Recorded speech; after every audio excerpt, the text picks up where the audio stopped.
Hi అండి, నమస్తే. Welcome back to Sravani's vlogs and kitchen.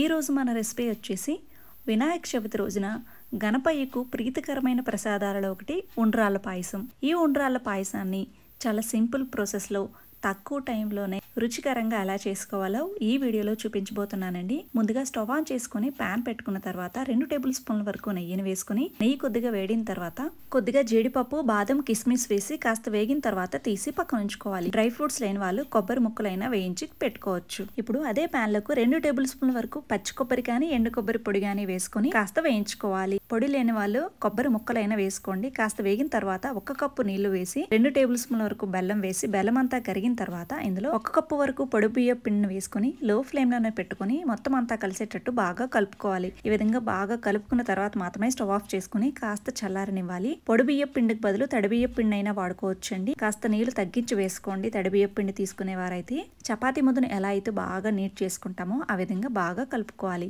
ఈ విధంగా కలుపుకున్న తర్వాత చేతికి నెయ్యిని గానీ ఆయిల్ గానీ అప్లై చేసుకుని చిన్న చిన్న బాల్స్ లా ఉండ్రాళ్ళలా చేసుకోవాలి. ఇదే విధంగా మిగిలిన పిండి ముద్ద అంతటినీ కూడా ఉండ్రాళ్ళగా చేసుకోవాలి. మీరు గణపయ్యకి సపరేట్ గా ఓన్లీ ఉండ్రాళ్ళు మాత్రమే మరొక ప్రసాదంగా పెట్టాలనుకుంటే ఇందులోనే కొన్ని ఉండ్రాలని పక్కకు తీసేసి వాటిని కొద్దిగా స్టీమ్ చేసేసి నైవేద్యంగా పెట్టవచ్చు. ఇప్పుడు మరొక బౌల్ తీసుకుని 1 కప్పు వరకు బియ్యం పిండిని తీసుకుని ఇందులో తగినన్ని నీళ్లు వేసి ఉండలు లేకుండా బాగా కలిపి పక్కన ఉంచుకోండి.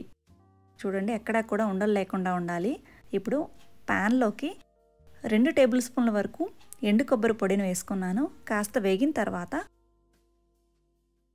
ఏ కప్పుతో అయితే బియ్యం పిండిని తీసుకున్నామో అదే కప్పుతో 9 కప్పుల వరకు నీళ్లు వేసి కాసేపు నానబెట్టుకున్న 2 టేబుల్ స్పూన్ల వరకు శనగపప్పును వేసుకొని 1.5 కప్పుల వరకు బెల్లాన్ని వేసుకుని బెల్లం అంతా కూడా బాగా కరిగిపోయి శనగపప్పు కూడా సగానికి పైగా ఉడికిపోవాలి. ఈ విధంగా శనగపప్పు సగానికి ఉడికిన తర్వాత ఇందులో ఉండ్రాళ్ళను వేసుకుని లో ఫ్లేమ్లోనే పెట్టుకుని ఉండ్రాళ్ళని ఉడికించుకోవాలి. కాసేపు అయిన తర్వాత ఉండ్రాళ్ళని మనం స్పూన్తో కట్ చేసి చూస్తే సాఫ్ట్గా కట్ అయిపోవాలి. అప్పుడే చక్కగా ఉడికిపోయినట్టు. మిగిలిన శనగపప్పు కూడా ఈ ఉండ్రాళ్ళతో పాటు ఉడికిపోతూ ఉంటుంది. ఉండ్రాళ్ళన్నీ కూడా ఈ విధంగా చక్కగా ఉడికిపోయిన తర్వాత ఇందులో ఆల్రెడీ కలిపి పెట్టుకున్న పిండి ముద్దని యాడ్ చేసుకోవాలి. లో ఫ్లేమ్లోనే పెట్టుకొని యాడ్ చేసుకోండి. తర్వాత నిదానంగా మధ్య మధ్యలో కలుపుకుంటూ లో ఫ్లేమ్లోనే దగ్గర పడేంత వరకు కూడా కుక్ చేసుకోవాలి. కన్సిస్టెన్సీ అనేది ఈ విధంగా ఉండేలా చూసుకోండి. ఇది చల్లారిన తర్వాత మరి కాస్త చిక్కబడుతుంది.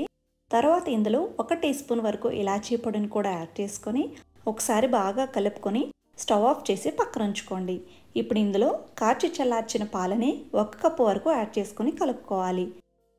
పాలు అనేవి చల్లగానే ఉండాలి, లేదంటే పాలు విరిగిపోయే ఛాన్స్ ఉంటుంది. ఏదో ఒకటి చల్లగా ఉండాలి, అయితే పాయసం కానీ లేదంటే పాలు కానీ. తర్వాత ఫ్రై చేసి పెట్టుకున్న డ్రై ఫ్రూట్స్ని కూడా యాడ్ చేసుకొని కలుపుకుంటే ఎంతో టేస్టీగా ఉండ్రాళ్ళ పాయసం అయితే రెడీ అయిపోతుందండి. ఈ విధంగా కనుక మీరు ఉండ్రాళ్ళ పాయసం చేసుకున్నారంటే పాలు విరగకుండా ఉండ్రాళ్ళు అనేవి గట్టిగా రాకుండా లోపల సాఫ్ట్గా చాలా రుచికరంగా వస్తాయి. మీరు కూడా ఈ వినాయక చవితి రోజున ఆ గణపయ్యకు ప్రసాదంగా చేసుకొని ఎలా వచ్చిందో నాకు కామెంట్ చేయండి. ఇలాంటి మరెన్నో హెల్దీ అండ్ టేస్టీ రెసిపీస్ కోసం మన ఛానల్ని సబ్స్క్రైబ్ చేసుకొని పక్కనే ఉన్న బెల్ ఐకాన్ కూడా హిట్ చేసుకొని నోటిఫికేషన్స్ని ఆల్లో పెట్టుకోండి. ఈ వీడియో మీకు నచ్చినట్లయితే లైక్ చేసి మీ ఫ్రెండ్స్ అండ్ రిలేటివ్తో షేర్ చేసుకోండి. Thank you for watching.